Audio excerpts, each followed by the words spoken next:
هذا القرآن يوحدنا لطريق الخير يوجهنا الله تعالى أنزله ورسول الله معلمنا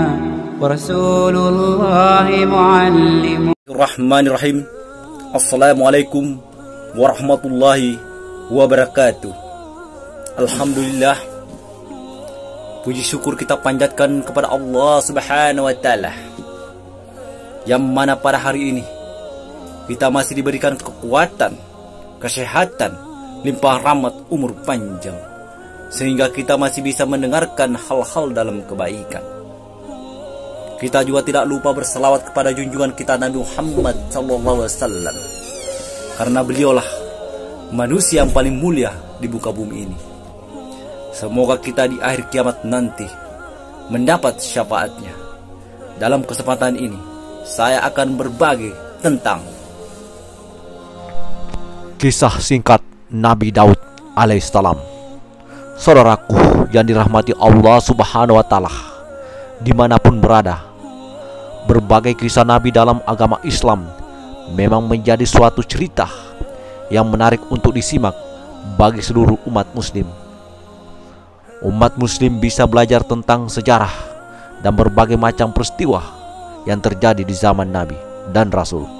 Bukan hanya itu, dengan mendengarkan kisah Nabi juga sebagai upaya bagi umat muslim untuk beriman dan mempercayai adanya Nabi dan Rasul sebagai utusan Allah Subhanahu wa Ta'ala. Seperti diketahui, dalam sejarah Islam terdapat berbagai kisah Nabi dengan pesan-pesan tauladan yang patut dipelajari setiap umat muslim. Pesan-pesan tauladan ini terdapat dalam 25 kisah Nabi.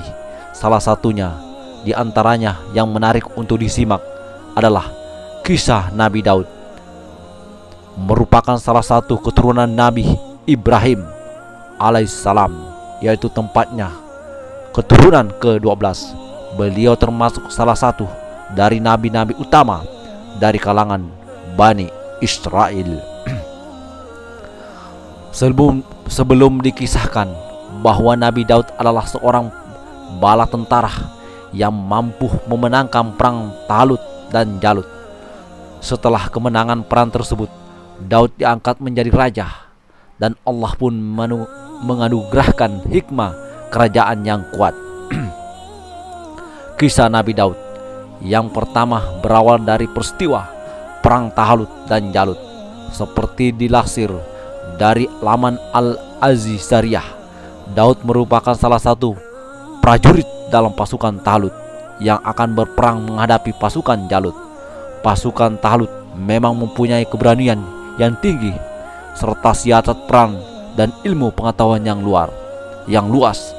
Hal ini juga tercermin di dalam diri Nabi Daud alaihissalam. Meski begitu, pasukan Talut tetap berusaha bersabar dan terus memohon pertolongan Allah Subhanahu wa Ta'ala saat berperang menghadapi pasukan Jalut.